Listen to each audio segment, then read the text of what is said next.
Hello everyone. कैसे हैं भाई आप सभी लोग। आशा करता हूं आप सभी लोग स्वस्थ होंगे और अपनी तैयारी में व्यस्त भी होंगे। मैं अभिषेक शर्मा आपका स्वागत करता हूं अभिमैथ्स यूट्यूब चैनल पर। और आज हम दोबारा से लेके आ गए हैं अपनी 29 जनवरी की शिफ्ट। आई थिंक 29 जनवरी की शिफ्ट है ये, 29 जनवरी की शिफ्ट 1। ये भी एक टफेस्ट शिफ्ट में से मानी गई है। तो जो टफेस्ट है वो इतनी टफेस्ट नहीं है। अगर मैं आपको जेन्युइन बताऊं तो मैक्सिमम मैक्सिमम 6 से 7 क्वेश्चन अच्छे हैं और थोड़े हल्के ही क्वेश्चन हैं, और इसी तरीके के आपके क्वेश्चन रहने वाले हैं। Same to same RRB NTPC CBDT 2 के लिए, सीबीटी 2 के लिए भी यही रहने वाले हैं। ठीक है, ग्रुप डी के लिए भी यही रहने वाले हैं आपके क्वेश्चन। ठीक है, आप सभी लोग जानते हैं। एंड आपके डीएफसीसीआईएल में जितने भी अच्छे अच्छे क्वेश्चन हैं, और जूनियर एग्जीक्यूटिव में तो यही क्वेश्चन रहने वाले हैं, इतनी तो आप जानते ही हैं। ठीक है, और रीजनिंग, रीजनिंग के लिए जितने भी मैं रीजनिंग के सेट करा रहा हूँ उसमें सारे ही पेपर इंपॉर्टेंट हैं। ऐसा नहीं है कि ये डीएफसीसीएल वालों के लिए नहीं है या आरआरबी वालों के लिए नहीं है। रीजनिंग में जो भी रीजनिंग मैं कराऊंगा वो सबके लिए है। आरआरबी के लिए भी है, सीबीटी 2 के लिए भी, ग्रुप डी के लिए भी, डीएफसीसीआईएल के जूनियर एग्जीक्यूटिव एंड एग्जीक्यूटिव के लिए भी, और भी जितने भी एग्जाम मतलब अदर वैकेंसी जो हैं इलेक्ट्रिकल वगैरह, उनमें भी रीजनिंग आनी ही है। एंड उन सभी के लिए आपकी हेल्पफुल रहेगी क्लास। ठीक है, तो थोड़ी सी देर हो गई है। आज भी मैं जैसे तैसे जुगाड़ करके इस वीडियो को बना पा रहा हूँ, क्योंकि आप सभी बच्चे बहुत परेशान हैं कि वीडियो नहीं आ पा रहा है। तो उस वजह से मैं थोड़ा बना पा रहा हूँ, लेकिन ऐसा नहीं है कि थोड़ा आउट ऑफ स्टेशन हूँ तो इस वजह से थोड़ी दिक्कत आ रही है। जल्दी ही लगातार वीडियो आपको अपलोड हो जाएंगी। एंड बस यही थी, जल्दी से अपनी जो है वीडियो शुरू करते हैं। और आपको पहला जो क्वेश्चन है वो आपको दिख ही रहा होगा अपनी स्क्रीन पर। तो जल्दी से हम पढ़ाते हैं। अब कई लोगों की दिक्कत ये है कि हिंदी और इंग्लिश में दोनों में बताइए। तो आप सभी जानते हैं कि 133 शिफ्ट हुई थी आपके आरआरबी में। ठीक है, एनटीपीसी में। तो क्या हो रहा है कि मैं कोई भी शिफ्ट जब निकाल रहा हूँ ना, तो या तो मुझे वो इंग्लिश में ही मिल पा रही है या मुझे वो हिंदी में ही मिल पा रही है। समझ रहे हैं, एक शिफ्ट मुझे दोनों में नहीं मिल पा रही है। ठीक है, तो अभी शुरू शुरू में ऐसा होगा, क्योंकि अभी धीरे धीरे वेबसाइट अपलोड कर रही हैं उनको इंग्लिश हिंदी में। तो थोड़ा सा आपको मैनेज देखो करना ही पड़ेगा। मैं नहीं कर सकता कुछ भी, समझ रहे हैं। तो मुझे पेपर मिलेंगे तभी मैं करा पाऊंगा, समझ रहे हो। तो इस वजह से थोड़ी ये दिक्कत आ सकती है, लेकिन उतनी दिक्कत नहीं है। मैं आपको पूरी समझाने की कोशिश करता हूँ। अगर इंग्लिश में कोई क्वेश्चन है उसको हिंदी में बताने की कोशिश करता हूँ। बट अगर आप यही मान लें कि नहीं हिंदी में नहीं है तो हम देखेंगे ही नहीं, तो ये देखो, ये फिर आपका ही लॉस है। देखो, इसमें मैं नहीं कुछ कर सकता। आपको पूरी तरीके से हिंदी में समझाने की कोशिश की जा रही है। और आप भी जानते हो मैं हिंदी में ही बोलता हूँ हर चीज़, कोई मैं इंग्लिश थॉरोली नहीं बोलता हूँ। ठीक है, और कई लोग ये भी भूल रहे हैं कि टाइम स्पीड डिस्टेंस के अलग से क्वेश्चन करा दो। तो मैं ऐसा भी करूंगा, टाइम स्पीड डिस्टेंस के जो क्वेश्चन है मैं वो अलग से भी करा दूंगा। ठीक है, बिल्कुल भी चिंता ना करें, जल्दी ही करा दूंगा। ठीक है, जल्दी ही करा दूंगा। ठीक है, तो चलिए इस क्वेश्चन को देखो। टाइम स्पीड डिस्टेंस का ही क्वेश्चन है। क्वेश्चन बहुत आसान है, ट्रेन का क्वेश्चन है। क्वेश्चन को समझाऊंगा पहले और पहले पढ़ेंगे। अ train crosses a man on a platform in 10 second. एक जो ट्रेन है वो प्लेटफॉर्म क्रॉसेज अ मैन, एक प्लेटफॉर्म पे एक आदमी खड़ा हुआ है और एक ट्रेन जो है वो उस मैन को क्रॉस करती है 10 सेकंड के अंदर। बात समझ गए। और वो प्लेटफॉर्म को पूरा क्रॉस करती है 260 मीटर। ठीक है, लेंथ में जो प्लेटफॉर्म है वो 260 मीटर की लेंथ है, और प्लेटफॉर्म को क्रॉस करने में ट्रेन को 20 सेकंड लगते हैं। तो बता दीजिए ट्रेन की लेंथ कितनी है। ठीक है, इस तरीके का क्वेश्चन बहुत आता है। टीसीएस बहुत इस तरीके का क्वेश्चन पूछता है। कोई भी पेपर टीसीएस ले रहा है, अगर वो इस टाइम स्पीड डिस्टेंस का क्वेश्चन पूछता है तो इस तरीके का पूछता ही पूछता है। तो इसमें आपको कुछ भी नहीं करना होता, कुछ भी नहीं, थोड़े से लॉजिक है, मैं आपको अभी बताऊंगा, आपको सारी बातें क्लियर हो जाएंगी। देखो, जब भी कोई ट्रेन, जब भी कोई ट्रेन एक मैन को, अगर वो मैन खड़ा हुआ है, स्टैंडिंग मैन है, मान लो ये मैन है। ठीक है, मुझे बनाना तो नहीं आ रहा, ये मैन एक खड़ा हुआ है, चाहे वो कहीं खड़ा हुआ है, और जब भी ट्रेन इस मैन को क्रॉस करेगी तो वो अपनी लेंथ जब पूरी पार कर जाएगी इस मैन को, तो हम मानेंगे कि वो जो है मैन को क्रॉस कर गई वो ट्रेन। ठीक है, उसकी जो लेंथ होगी, मान लीजिए ये पूरी ट्रेन है। ठीक है, ये पूरी ट्रेन है। जब ये ट्रेन, मैन यहाँ पे खड़ा हुआ है, हम कब मानेंगे कि ये जो ट्रेन है मैन को क्रॉस कर गई? जब यहाँ से ये ऐसे पार होगी और ये जो लास्ट वाला पार्ट है ना, ये भी पूरा पार हो जाएगा, ट्रेन पूरी क्रॉस हो जाएगी, तब हम मानेंगे कि ये जो ट्रेन है वो इस मैन को क्रॉस करके चली गई है। ठीक है, तो इसका आपको क्या होता है, आपको कुछ भी याद नहीं रखना, आपको बस इसमें ही काम करना है, डिस्टेंस अपॉन स्पीड बराबर में टाइम। ठीक है, सिर्फ इसी में काम करना है। मुझे बताओ ट्रेन कितनी लेंथ चलेगी? ट्रेन कितनी लेंथ चलेगी? अपनी ही लेंथ चलेगी, लेंथ ऑफ ट्रेन। ठीक है, एल टी से मैंने डिनोट कर दिया, divided by speed of train. Train की स्पीड हमें पता है क्या? कहीं पर भी गिवन है? बिल्कुल भी नहीं है। Speed of train, speed of train, ठीक है। जब भी वो मैन को क्रॉस करी तो उसे कितना समय लग रहा है? 10 सेकंड लग रहे हैं, तो मैंने यहाँ पे 10 सेकंड लिख लिया, 10 सेकंड। बताइए कोई भी दिक्कत? ठीक है, इस तरीके का क्वेश्चन, जैसे कई लोग कह रहे हैं टाइम स्पीड डिस्टेंस कराइए, मैं मतलब ऐसे करा रहा हूँ कि आपको कोई दिक्कत ही नहीं आएगी, ठीक है, समझ रहे हो? तो अगर यहाँ पे भी कर सकते हैं, लेकिन मैं अलग से भी आपको करा दूंगा। तो एक इक्वेशन मेरी यहाँ से बन चुकी है, सिंपल, ठीक है। अभी देखना, बहुत आसान कर दूंगा इस क्वेश्चन को। अब वो कह रहा है कि वो प्लेटफॉर्म क्रॉस करती है 20 सेकंड में। मुझे बताओ, कोई भी ट्रेन है, मान लो ये प्लेटफॉर्म है, कोई भी, ये कोई भी प्लेटफॉर्म है, ठीक है, मेरे पे बन नहीं पाएगा, ठीक है, जैसे भी देख लेना, ये कोई भी प्लेटफॉर्म है और ट्रेन इस पे चल रही है, मतलब ये पटरी है और इस पे ट्रेन चल रही है। और प्लेटफॉर्म को ट्रेन कब क्रॉस करेगी? जब प्लेटफॉर्म की लेंथ प्लस में इसकी लेंथ, ठीक है, बस यही आपका कॉन्सेप्ट था। प्लेटफॉर्म को जो ट्रेन है वो कब क्रॉस करती है? प्लेटफॉर्म को लेंथ ट्रेन जो क्रॉस करेगी जब अपनी लेंथ प्लस में प्लेटफॉर्म की लेंथ जब वो चल देगी, टोटल डिस्टेंस ये कवर करेगी वो, ठीक है। यहाँ पर टोटल डिस्टेंस उसने अपनी अपनी लेंथ की कवर करी थी, यहाँ पर वो प्लेटफॉर्म की लेंथ भी ऐड हो जाएगी, समझ रहे हैं? तो यहाँ पर जो डिस्टेंस आएगा वो डिस्टेंस आएगा लेंथ ऑफ ट्रेन प्लस में प्लेटफॉर्म की लेंथ, और प्लेटफॉर्म की लेंथ आपको गिवन है 260 मीटर। कितना? 260, 260। स्पीड मुझे अब भी नहीं पता, और अब उसे लग रहे हैं 20 सेकंड। ये हो गई जी दूसरी आपकी बात, समझ गए? बात को क्लियर समझ रहे हो? ठीक है। अब आप इस दोनों इक्वेशन आपने बना ली फटाक से, ठीक है। ये तो मैं समझाने में समय लगा रहा हूँ, नहीं तो ये जैसे आपके समझ में आ गई, दो इक्वेशन फटाक से बन चुकी हैं। अब इन दोनों इक्वेशन में एक ऐसी चीज हो जाएगी जिससे ये क्वेश्चन बिल्कुल खत्म हो चुका है। अगर मैं इन दोनों इक्वेशनों को डिवाइड कर दूं, डिवाइडिंग 1 and 2, अगर मैं इनको क्या कर दूं, डिवाइड कर दूं, तो देखना बेटा, स्पीड ऑफ ट्रेन से स्पीड ऑफ ट्रेन कैंसिल, 10 से ये 20 कैंसिल, मतलब 2 आ जाएगा। ये दो इस पे LT पे मल्टीप्लाई होगा जाके, तो ट्वाइस ऑफ LT बराबर में हो जाता है LT प्लस में 260। अब ये LT इधर आके माइनस, तो LT बराबर में वैल्यू कितनी आ जाएगी आपकी? 260। 260 आपकी मीटर की लेंथ है, कितनी? 260 आपकी मीटर की लेंथ है, और ये आपकी ट्रेन की लेंथ आ गई, LT की वैल्यू आ गई। अगर वो स्पीड पूछता तो हम इस इक्वेशन में इस LT की वैल्यू पुट करके स्पीड निकाल लेते। तो ये पूरा पूरा कंसेप्ट है, ये मैंने पूरा बेसिक से बताया। अब यहाँ से आप कहीं भी जा सकते हो, ठीक है, समझ में आ गया होगा। अगर कोई भी दिक्कत आए तो आप इसको रिवाइंड करके जरूर देख लेना, ठीक है। अगला क्वेश्चन देखो, बोल रहा है 10th टर्म बता दीजिए अर्थमेटिक प्रोग्रेशन 2 7 12। मैं आपको पहले भी अर्थमेटिक प्रोग्रेशन बता चुका हूँ क्या चीज़ है, मैं दोबारा बता देता हूँ। कोई भी नंबरों का समूह, मतलब कलेक्शन ऑफ नंबर्स, कोई भी कलेक्शन ऑफ नंबर्स जिनमें गैप जो हो वो बराबर बराबर चलता चले, उन्हें हम कहते हैं अर्थमेटिक प्रोग्रेशन AP, जो आपने 10th क्लास में 5th चैप्टर में पढ़ा था, ठीक है, मैथ्स की बुक में, ठीक है। तो बस आपको ये निकालना होता है। अगर आपको इसमें कोई भी टर्म निकालनी है वो होता है AN, ठीक है। अब ये जो AN मतलब जो N होता है वो होती है nth टर्म, ठीक है। जो भी आपसे पूछे जो टर्म निकालनी है, ठीक है, इसका सिंपल सा फॉर्मूला होता है आपके पास। मैं बिल्कुल बेसिक से जा रहा हूँ, A plus N minus 1 minus होता है यहाँ पे इनटू में D, ठीक है। अब इसमें बहुत सारी टर्मिनोलॉजी यूज हो गई, A हो गया, D हो गया। A जो होता है ये होती है फर्स्ट टर्म, ठीक है। D होता है आपका कॉमन डिफरेंस। क्या? Common difference. कॉमन डिफरेंस यहाँ से आता है, जो गैप चल रहा है, जो ये गैप चल रहा है वो कॉमन डिफरेंस होता है। AN nth टर्म जो आपको निकालनी है, इसने बोला 10th टर्म निकालनी, तो N की जगह 10th वैल्यू आएगी, मतलब A10 बराबर में A की वैल्यू कितनी है भाई? A होता है फर्स्ट टर्म, मैंने लिखा ना यहाँ पे फर्स्ट टर्म। फर्स्ट टर्म यहाँ पे क्या है? 2, तो 2 प्लस में n माइनस 1, n क्या है? 10, 10 माइनस 1 क्या आएगा? 9 इंटू में D की वैल्यू देखो, मैंने बोला गैप आएगा, D की वैल्यू कितना जुड़ा है? 5, फिर क्या है? 5, मतलब गैप चल रहा है 5 का, तो इंटू में 5, तो 9 पंजे 45, 45 में 2 जोड़ोगे 47, 47 क्वेश्चन का राइट आंसर है।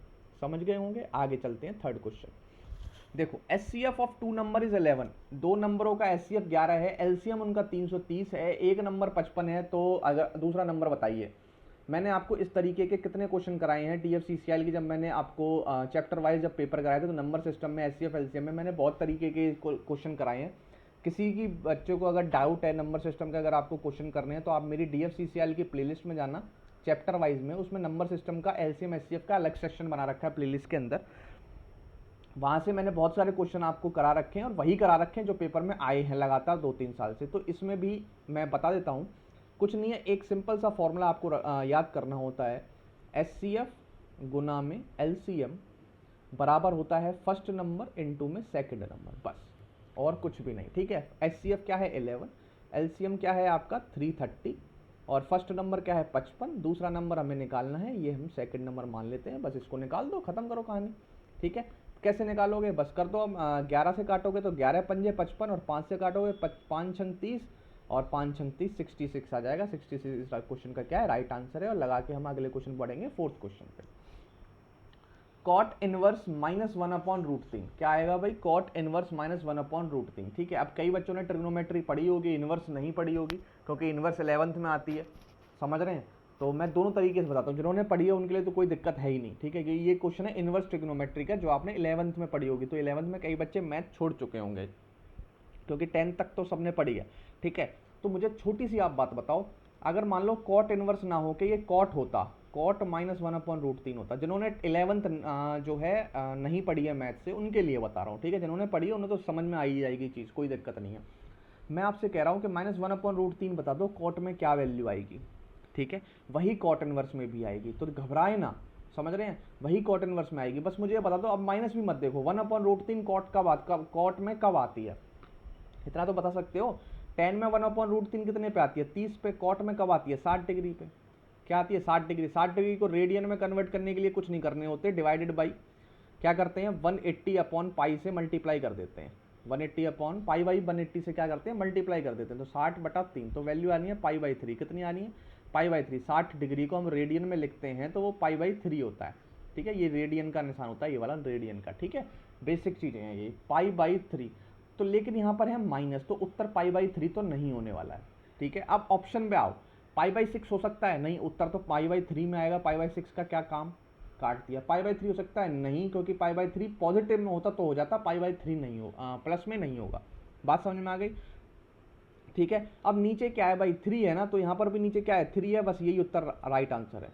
ठीक है, अब ये कैसे होता है, अगर इसमें जाऊँ डीप में मैं जाऊँगा तो बहुत टाइम ले जाएगा। ठीक है, बहुत टाइम ले जाएगा, लेकिन आपको थोड़ी सी समझाने की कोशिश करता हूँ। ये ग्राफ होता है, ठीक है, और ये पे क्वाड्रेंट होते हैं, फर्स्ट, सेकंड, थर्ड और आपका फोर्थ। ये क्वाड्रेंट होते हैं, फर्स्ट, सेकंड, थर्ड, फोर्थ। ठीक है, इसमें आपका जो एंगल होता है वो जीरो से लेके एंगल जो होता है वो 0 से लेके 90 डिग्री के बीच में होता है। इसमें जो एंगल होता है वो 90 से 180 के बीच में। इसमें जो होता है 180 से 270 के बीच में। और इसमें जो होता है 270 से 360 के बीच में। ठीक है, बहुत लोगों को ये कहानी समझ में नहीं आ रही होगी, लेकिन बेटा जिनके लिए ट्रिग्नोमेट्री मतलब बताना पड़ेगा, इस क्वेश्चन का थोड़ा सा बेसिक तो मुझे बताना पड़ेगा। थोड़ा सा बेसिक मैं खत्म करूंगा, कभी और टाइम मिलेगा तो पूरा जरूर समझाऊंगा। फर्स्ट क्वाड्रेंट में सारे ट्रिग्नोमेट्रिक रेशियो पॉजिटिव होते हैं। सेकंड में साइन और कॉसेक को छोड़कर पॉजिटिव सारे नेगेटिव होते हैं, मतलब ये सिर्फ यही पॉजिटिव होते हैं, साइन और कॉसेक। थर्ड में आपके टेन और कॉट पॉजिटिव होते हैं। ठीक है, और आपके फोर्थ में सेक थीटा और कॉस थीटा ही पॉजिटिव होते हैं, बाकी सारे नेगेटिव होते हैं। बात समझ में आ गई। ठीक है, अब ये जो वैल्यू है आपकी आ रही है कॉट इनवर्स -1/√3। कॉट इनवर्स -1/√3, तो मतलब वैल्यू या तो फर्स्ट में है या तो आपकी मतलब फोर्थ में है, समझ रहे हो। लेकिन इसमें क्या आ रहा है 60 डिग्री पे वैल्यू आ रही है, कितने पे 60 डिग्री पे। ठीक है, तो या तो आपका यहाँ पर है, आगे आपका यहाँ पर है, तो इसमें कुछ नहीं करते हम लोग। पाई/3 है ना, तो पाई माइनस 180 में से इसको माइनस कर देंगे, 180 में से इसको माइनस कर देंगे बस। तो 3 पाई माइनस पाई हो जाएगा 2 पाई/3। कभी और टाइम मिलेगा तो जल्दी बताऊंगा, आगे मेरे पास बहुत सारे क्वेश्चन है, इस वजह से थोड़ा यहीं छोड़ते हैं इसको। ठीक है, कुछ नहीं, 180 माइनस थीटा कर देंगे, क्योंकि कॉट में अगर 180 माइनस थीटा करते हैं तो हम बराबर में कॉट थीटा ही आता है, क्योंकि 180 में चेंजेस नहीं होते, और भी चीज़ें बहुत सारी हैं। ठीक है, अगला क्वेश्चन करेंगे, कभी टाइम मिलेगा तो उसको और डीप में भी बताएंगे। ठीक है, देखो अगला क्वेश्चन देखो, कंपाउंड इंटरेस्ट 20,000 रुपये 8% पर एनम पर इतना मिल रहा है, तो बताओ कितने साल में मिला हमें, ये कितने साल में मिला, बात समझ रहे हो। तो अब देखो, अब क्या है इसमें, अब 8% की सबसे पहले फ्रैक्शन वैल्यू निकालो। 8% की फ्रैक्शन वैल्यू निकालोगे, कैसे निकालोगे, मैंने आपको बताया फ्रैक्शन वैल्यू क्या होगा, अपॉन में 100 करो, 4 दूनी 8, 4 25, आपके लिए कर रहा हूँ मैं बिल्कुल नहीं करता। 25 से वैल्यू कितनी हो जाएगी रेशियो में, 27 हो जाएगी। ठीक है, 25 से वैल्यू कितनी हो जाएगी, 27 हो जाएगी।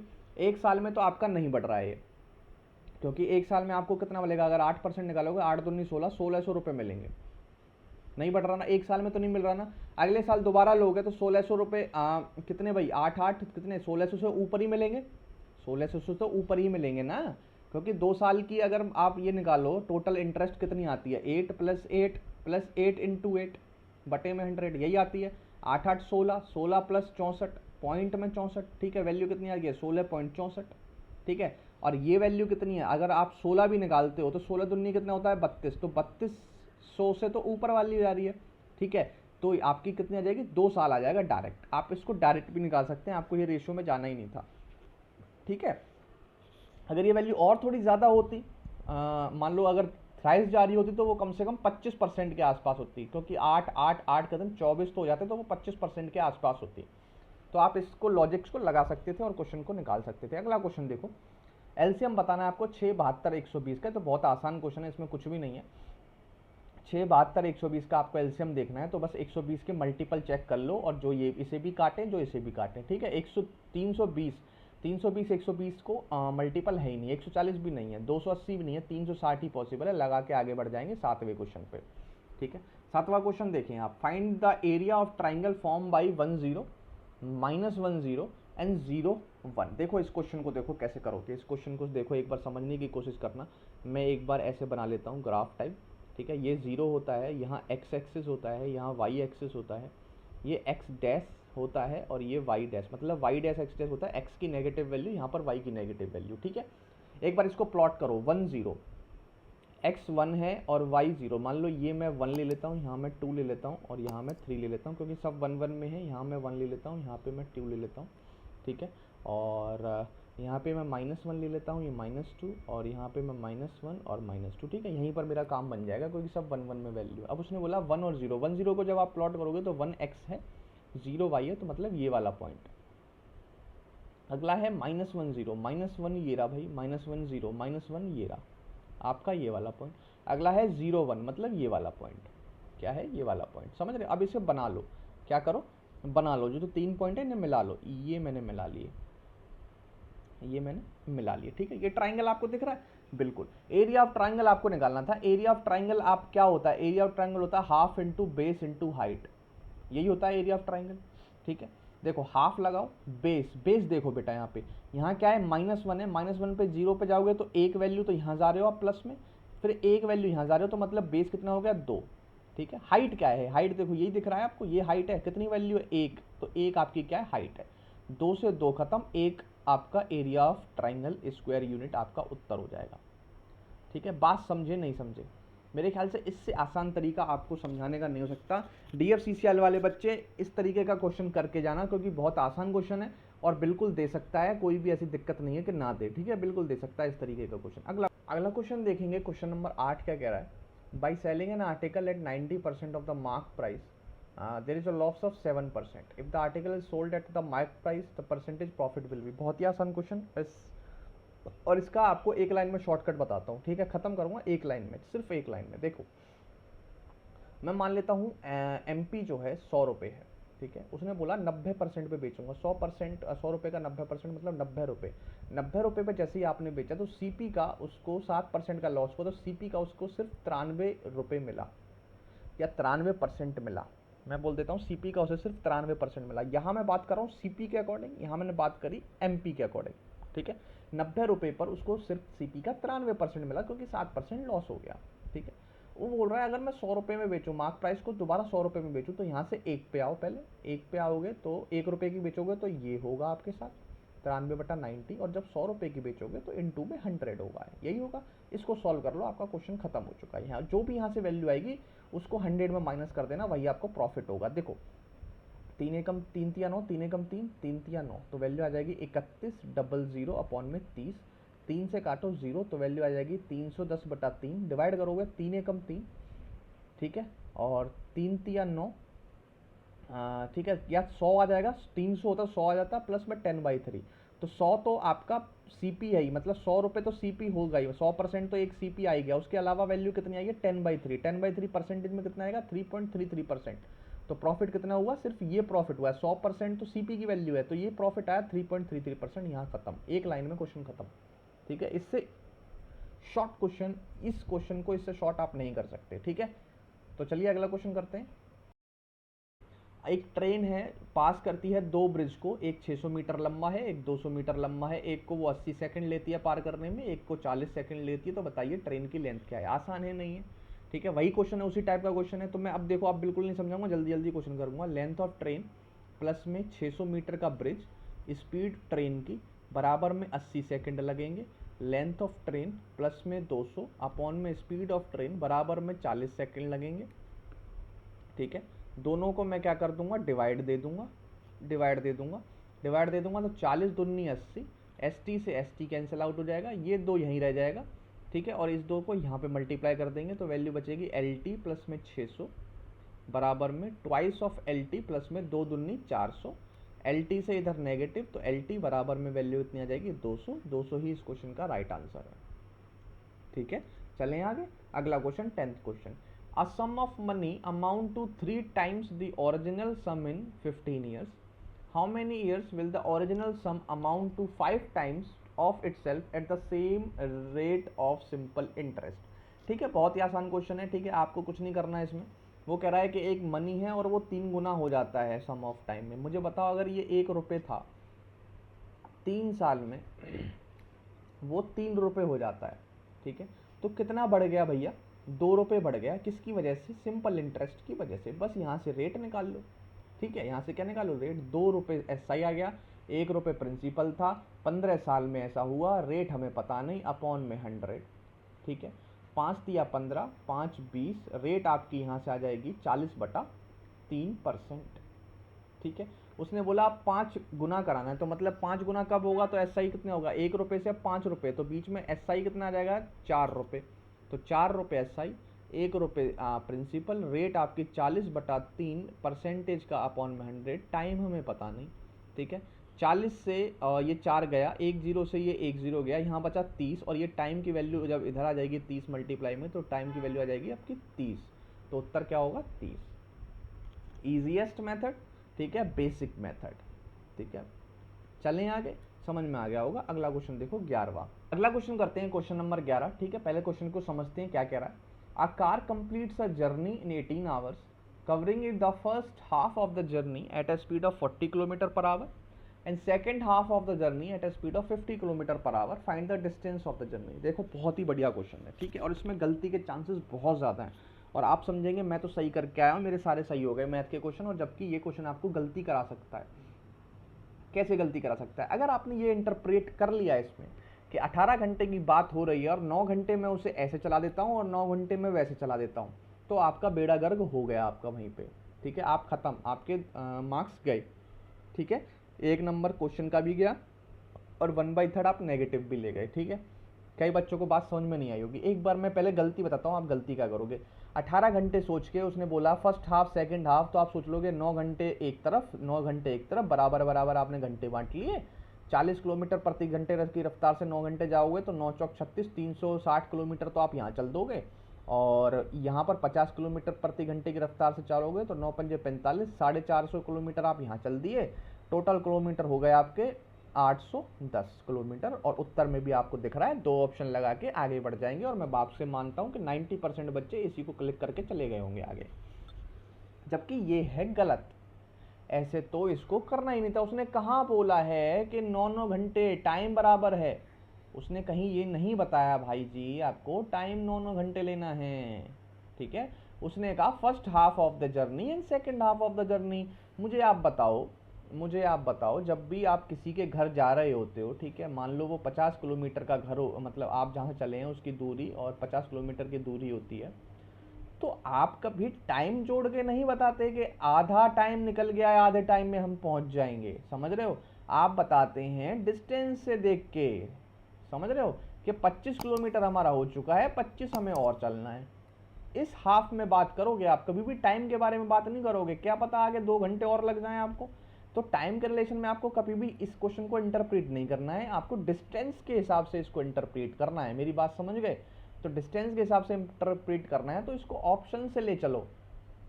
क्या ले चलो? ऑप्शन से ले चलो इस क्वेश्चन को। समझ रहे हो? अगर मैं पहला ही क्वेश्चन 800 उत्तर मानता हूं, तो मुझे पता है कि 400 किलोमीटर ये एक गए होंगे फर्स्ट हाफ में, 400 किलोमीटर ये दूसरे हाफ में गए होंगे। ठीक है, अब 18 घंटे देख लो, कहां पर टाइम आपको 18 घंटे लगता है, बस वही उत्तर है। ये कह रहा है 40 किलोमीटर फर्स्ट हाफ में जाओगे तो टाइम कितना लगेगा, 40 से डिवाइड करोगे तो 10 घंटे। अगले में 50 किलोमीटर प्रति घंटे जाओगे तो 5 अट्ठे 40, 8 घंटे लगेंगे। टोटल घंटे कितने हो गए, 18 घंटे हो गए। आपका यही उत्तर था और कोई उत्तर ही नहीं था। तो मैंने इसमें आपको दोनों चीज़ें बता दी, आप क्या गलती करेंगे और आपको क्या गलती नहीं करनी चाहिए थी। बात समझ में आ गई। अगला क्वेश्चन, 12वां क्वेश्चन, बढ़िया क्वेश्चन। एक सम 10,000 रुपये सिंपल इंटरेस्ट पे दिया 15% पर एनम पर। Find the interest to be paid at the end of 2 साल। 2 साल के बाद आपको कितना इंटरेस्ट पे करना पड़ेगा वो आपको बताना है। बहुत ही आसान है। मुझे बताओ 10,000 का 15% क्या है, 1500 एक साल का, अगले साल का भी 1500, तो दोनों जोड़ दोगे 3,000 आपका पैसा हो जाएगा और इसे लगा के आप आगे बढ़ जाएंगे 13वें क्वेश्चन पे। बढ़िया क्वेश्चन, एकदम बेहतरीन क्वेश्चन। और इस तरीके का क्वेश्चन मैं आपको चैप्टर वाइज में जब मैंने कराया था, ठीक है, वो मैं आपको इन तरीके के क्वेश्चन करा चुका हूँ। आपको यही क्वेश्चन देखने को मिलेंगे DFCCIL के अंदर भी, CBT 2 के अंदर भी एंड ग्रुप D के अंदर भी, और आप फिर भी वही गलती करेंगे, मैं आपको बता रहा हूँ। ठीक है, तो ज़्यादा से ज़्यादा रिवीजन करिए। ठीक है भाई। अब इसने बोला कि जब भी एक नंबर को 7 से डिवाइड करते हैं तो 4 रिमाइंडर आता है। ठीक है भाई, हमने मान लिया। उसने बोला जब भी हम क्या रिमाइंडर आएगा, जब उसके square of the same number को हम 7 से डिवाइड करेंगे। तो मैंने हमेशा आपसे क्या कहा है कि जब भी ऐसा कोई क्वेश्चन आए तो जो रिमाइंडर आया है हम उसी को नंबर मान लेते हैं, अपना लेट कर लेते हैं। हमारा ये 4 ही नंबर है, जिस नंबर की ये बात कर रहा है ए नंबर, वो हम इसी को मान लेते हैं जो रिमाइंडर आया है। मैंने मान लिया ये 4 ही नंबर है। ठीक है, और 4 नंबर को जब आप 7 से डिवाइड करेंगे तो रिमाइंडर भी आपका 4 ही आएगा। बात समझ में आ गई। अब उसने बोला है जब square of the same number, number हमने क्या माना 4, इसका स्क्वायर क्या हो जाएगा 16। 16 को 7 से डिवाइड करोगे क्या है भाई 14, तो डिवाइड हो जाएगा, 2 बच जाएगा, 2 रिमाइंडर है और 2 ही इस क्वेश्चन का देखो रिमाइंडर है। 2 लगा के क्या बढ़ जाओगे, आगे बढ़ जाओगे। और सारी डिटेल में बात तो हम कर ही चुके हैं। क्वेश्चन करेंगे। अगला क्वेश्चन देखो भाई, a ladder is placed against a wall such that its foot at a distance of 2.5 meter from the wall and its top reaches the base of a window 6 meter above the ground. Find the length of ladder। ठीक है, इस बढ़िया question है और ये question आपको हर जगह दिखता है और मैं इस क्वेश्चन को बहुत बार देख चुका हूँ। बहुत ही आसान क्वेश्चन है, कुछ भी नहीं है इसके अंदर। देखो, एक ladder is place against a wall. मैं मान लेता हूँ ये हमारी वॉल है और इसमें लैडर प्लेस करी गई है at a foot distance of 2.5 metre from the wall. तो लैडर ऐसी लगाई है, वो 2.5 मीटर दूर है वॉल से। तो वॉल यहाँ है और इसके 2.5 मीटर दूरी पर हमने लैडर लगाई है and its top reaches the base of a window of 6 metre above the ground. और उसका जो टॉप है लैडर का, मान लेता हूँ मैंने ये टॉप है, ठीक है, ये रीच करता है base of a window, window के बेस पे। तो ये यहाँ से विंडो स्टार्ट हो चुकी है, यहाँ से ये विंडो स्टार्ट हो चुकी है। ठीक है, ये 6 मीटर अबव है, यहाँ से ये 6 मीटर अबव है। ठीक है, लेंथ ऑफ लेडर, आपको लेडर की लेंथ निकालनी है। लेंथ ऑफ लेडर मतलब आपको ये वाली लेंथ निकालनी है, ये वाली लेंथ। ठीक है, बात समझ में नहीं समझे? ठीक है, बात समझ गए ना? ठीक है, बना चुके हैं। अब देखो क्वेश्चन को देखो। अब उसने बोला ये 6 है, ये 2.5 है। ठीक है, मुझे ये बताओ, ये आपका होगा 90 डिग्री का एंगल। क्या होगा, 90 डिग्री का एंगल। ठीक है, अब आपको ये ट्राइंगल दिख रहा होगा, बस एक ये ट्राइंगल दिख रहा होगा, ये 90 डिग्री का एंगल है, ये 6 है, ये 2.5 है। ठीक है, पाइथागोरस लगा के इसको निकाल लो, बस काम खत्म। क्या है, पाइथागोरस लगा के इसको निकाल लो। अब पाइथागोरस लगाने के भी बहुत सिस्टम है।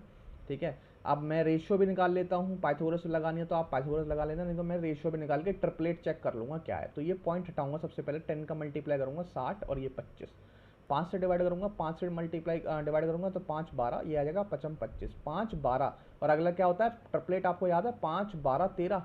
ठीक है, तो अगला ट्रिपलेट कितना होगा 13, 5 12 5 12 13, ट्रिपलेट याद है ना 13। अब जो जो आपने यहाँ पे किया है ना उसका उल्टा करते चलो। सबसे पहले आपने यहाँ पे क्या किया है 10 का मल्टीप्लाई किया, यहाँ पे 10 का डिवाइड करो। उसके बाद आपने क्या किया था, यहाँ पे 5 का डिवाइड किया था, यहाँ पे 5 का मल्टीप्लाई कर दो। ठीक है, उल्टा कर दो। तो 5 दूनी 10, 2 को 13 से डिवाइड करोगे 6.5, कितना आ जाएगा 6.5। देखो ये आसान तरीका निकालने का। ठीक है, नहीं तो आप ये भी कह सकते हैं सर आसानी से निकल रहा है, तो हम तो आसानी से निकालेंगे। इसमें आपको कैलकुलेशन करनी पड़ेगी बेटा। जैसे स्क्वायर करोगे 6 6 36, 25 का स्क्वायर करो 6.25 बराबर में h स्क्वायर, फिर से जोड़ोगे तो 42.25। ठीक है, अब अगर आपको याद है ये 65 का होता है तो 6.5। ठीक है, याद नहीं है तो इसका अंडर रूट निकालने में आपको बहुत दिक्कत आएगी, इसलिए मैंने ये वाला मेथड अपनाया था। 5 12 13 सब जानते हैं कि ट्रिपलेट होता है और आपकी मर्जी है। ठीक है भाई, देखो अगला क्वेश्चन है आपका अलजेब्रा का क्वेश्चन है। x + 1/x की वैल्यू अगर 5 है तो आपको ये वैल्यू निकालनी है। ये वैल्यू कितनी आएगी, तो सबसे पहले आप इसको क्या करो, x से ऊपर नीचे दोनों में डिवाइड दे दो। दोनों में क्या कर दो, x से ऊपर नीचे डिवाइड दे दो। इसमें ऊपर नीचे डिवाइड दे दो x से। तो 3x डिवाइड दोगे तो बचेगा 3।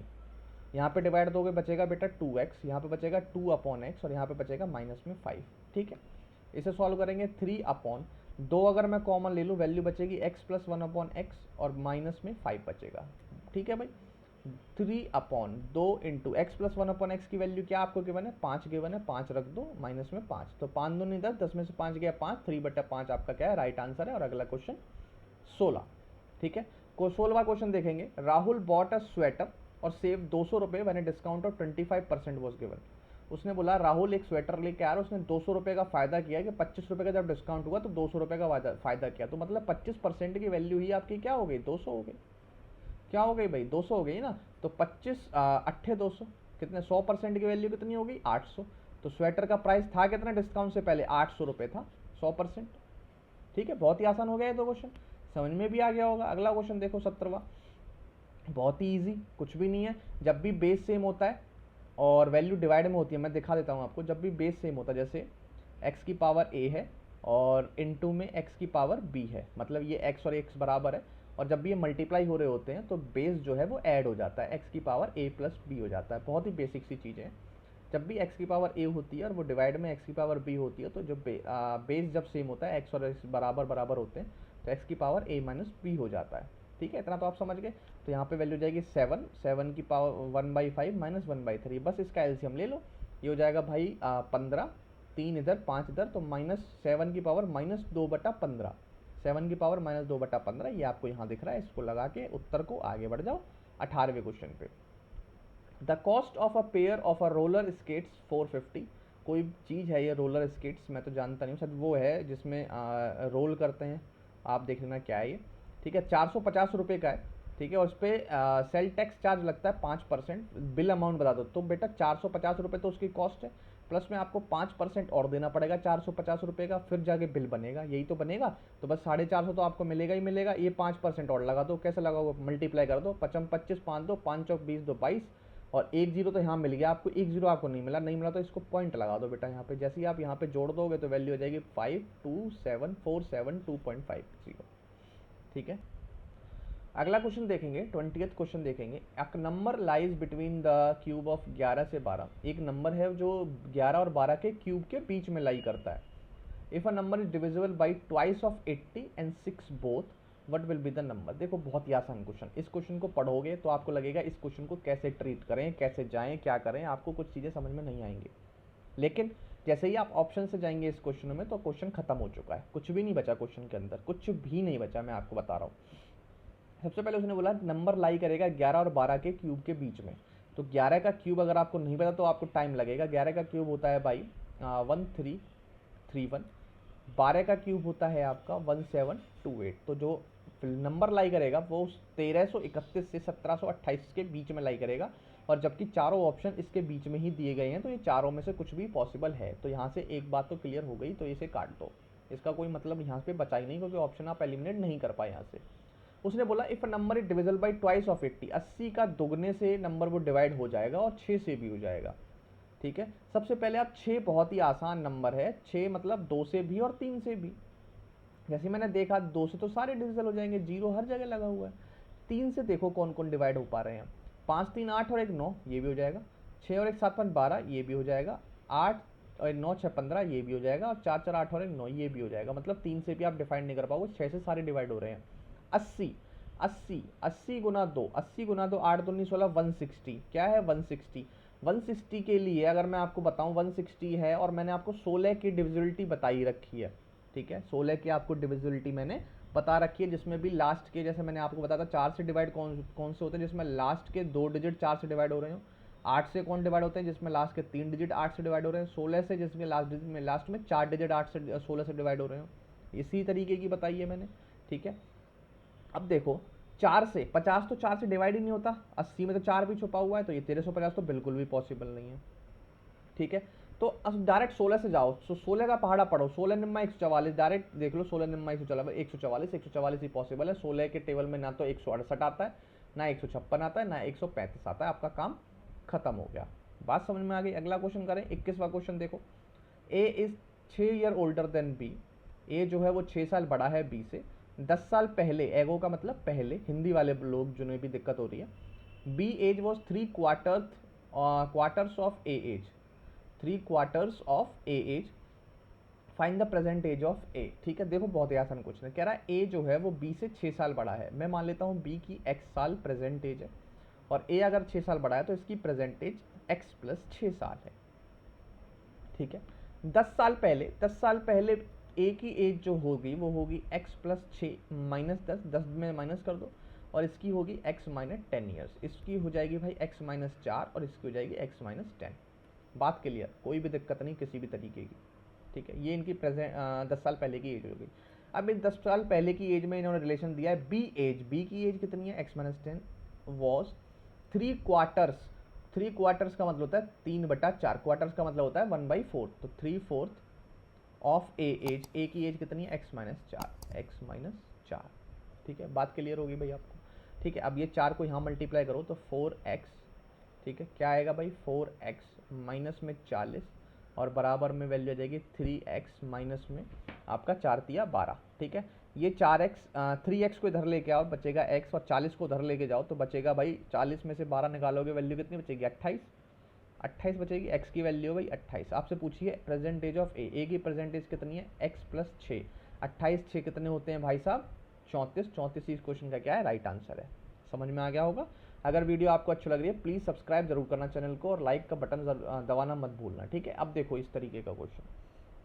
ठीक है, इस तरीके का क्वेश्चन जैसे ही आपने देखा तो इसमें देखो दो चीज़ों पे क्वेश्चन खत्म है। देखो कभी मल्टीप्लाई मत करने चले जाना, ठीक है, मल्टीप्लाई करने चले जाओ नहीं, ऑप्शन देखा करो, ऑप्शन को एलिमिनेट करना सीखो। सबसे पहले यूनिट डिजिट चेक कर लो, क्योंकि इसमें यूनिट डिजिट में से, क्योंकि यहाँ तो 4 4 4 है, या तो ये ऑप्शन है या इनमें से यूनिट डिजिट में क्या पता 1 ही ये ऑप्शन आ रहा हो तो ये हमारा खत्म हो सकता है। यूनिट डिजिट देख लो एक बार, 2 दूनी 4, 4 में से क्या करोगे, 4 में जब भी 2 आएगा तो लास्ट में मतलब कभी भी इवन नंबर ही आने वाला है, आपका 1 तो आने वाला नहीं है, ये उत्तर तो पॉसिबल है ही नहीं। ठीक है, अब देखे आपने, अब तीनों में आपकी यूनिट डिजिट और नंबर तो बराबर ही है, मतलब 42 24 42 24 42 24। अब सिर्फ पॉइंट देख लो कहाँ पर लगेंगे। देखो 2 और 2 4 और 5 और 6 और 1 7, 7 के बाद पॉइंट तो आपका लगना ही लगना है। किसके बाद 7 के बाद, 7 के बाद, क्योंकि आगे कहीं आपका 10 से मल्टीप्लाई नहीं हो रहा, 20 से मल्टीप्लाई नहीं हो रहा, कुछ नहीं हो रहा, 7 के बाद तो पॉइंट लगेगा ही लगेगा।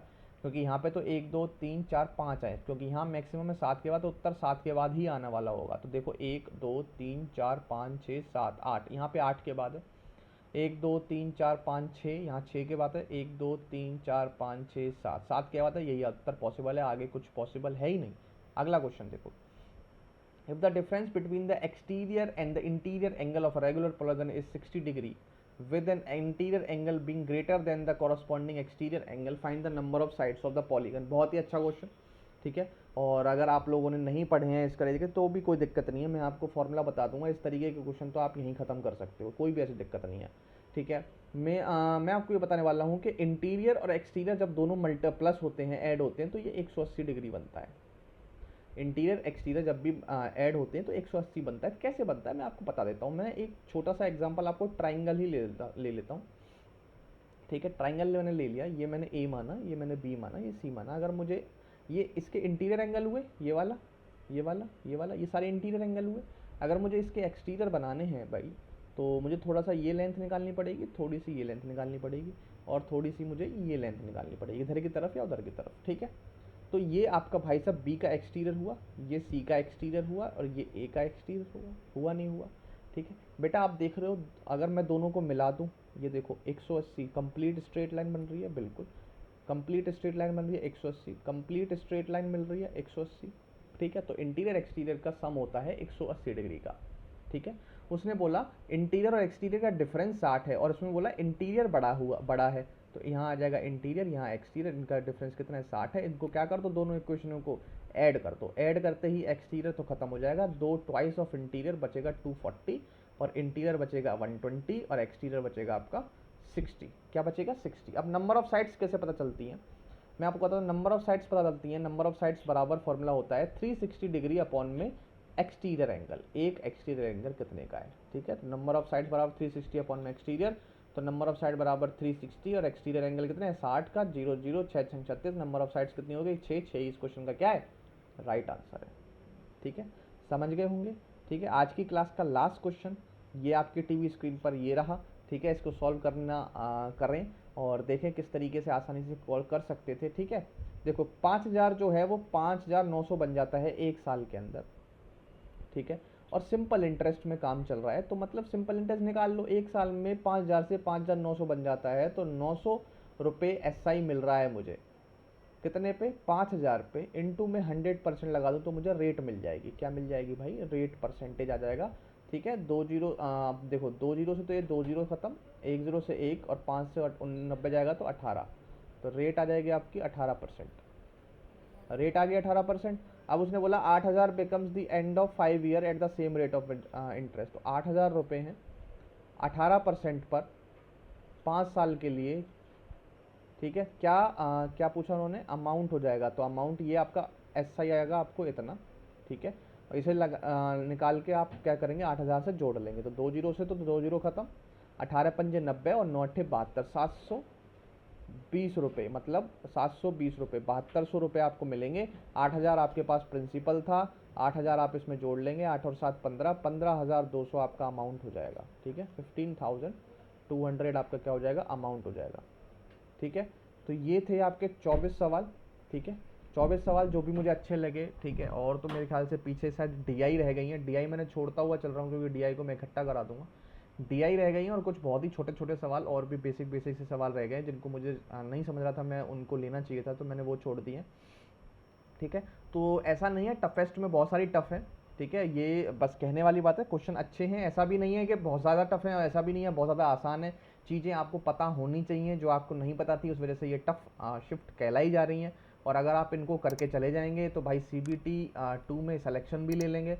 और अगर आप जो पढ़ रहे हैं उन्हीं को पढ़ते रहेंगे और जो आप पेपर में नहीं आने वही पढ़ते रहोगे और जो आपको यूट्यूब पर करा जा रहा है उन पर ही लगे रहोगे, तो उसका कोई मतलब नहीं है। जल्दी से जल्दी, मैं ये नहीं कहता मेरा चैनल देखो, आप कुछ भी मत देखो, लेकिन जो CBT 1 के पेपर जो आए ना, इनको सॉल्व जरूर कर लेना। मेरा चैनल देखना है मत देखो, लेकिन CBT 1 के पेपर जरूर सॉल्व कर लेना, जिससे आपका सिलेक्शन की गारंटी बहुत बढ़ जाएगी। ग्रुप डी के अंदर भी, ग्रुप डी वाले हैं तो अगर, और अगर CBT 2 वाले हैं तो उनके लिए तो मस्ट है। ठीक है, और DFCCL वाले बच्चे हैं तो उनको तो मैंने बहुत अच्छी अच्छी चीज़ें आपको कराई रखी हैं और आगे भी कराता रहूँगा। जैसे ही एग्ज़ाम की डेट आती है तो आपके लिए 5 बहुत ही बढ़िया एक्सपेक्टेड पेपर लेके आऊँगा, रीजनिंग और मैथ्स के दोनों के, जिसमें आपको बेहतरीन से बेहतरीन क्वेश्चन निकाल के करा के लेके आऊँगा। ठीक है, तो चलिए आज के लिए इतना ही। थोड़ा आउट ऑफ टाउन हूँ तो एक दो वीडियो आपको थोड़ा लेट मिल सकती है, तो बिल्कुल भी घबराना नहीं है। ठीक है, मैं आपके लिए ही खड़ा हुआ हूँ, कोई भी दिक्कत नहीं है। ठीक है, 1 2 दिन जाना हो जाता है कहीं के लिए, वो भी ज़रूरी है। तो चलिए आज की वीडियो यहीं ख़त्म करते हैं। Thank you, have a nice day and जय हिंद।